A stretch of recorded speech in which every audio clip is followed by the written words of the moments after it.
ஒரு கூட்டணி உருவாகிறதோ இல்லை கூட்டணி உருவாகாமல் போகிறதோ வந்து அழுத்தத்தின் காரணமாக இருக்காது, அவசியத்தின் காரணமாக இருக்கும்.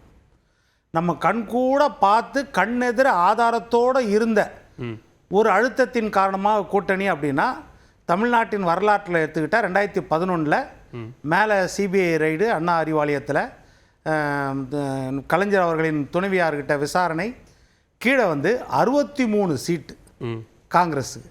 அது கண்கூட பார்த்த ஆதாரபூர்வமான ஒரு விஷயம். மற்றபடி வேற எதுவும் வந்து நம்ம வந்து அழுத்தத்தின் காரணமாக சொல்ல முடியாது. அழுத்தத்தின் காரணமாக எந்த கூட்டணியும் அமையாது, அவசியத்தின் காரணமாகத்தான் அமையும். சரி, அப்படி அதிமுக பாஜக கூட்டணி அமைந்ததனுடைய அவசியம் என்ன?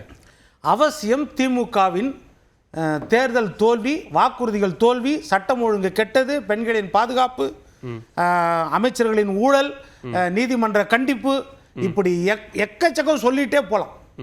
இது வந்து வரிசைப்படுத்தி சொல்லணும்னா அவ்வளவும் வரிசைப்படுத்தி சொல்லலாம்.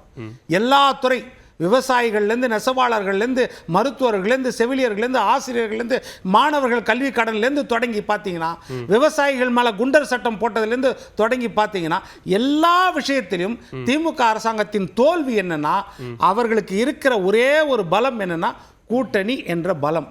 அப்போ அந்த வியூகத்தை உடைக்க வேண்டும் என்றால் ஓட்டுக்கள் சிதறாமல் பார்க்க வேண்டும்.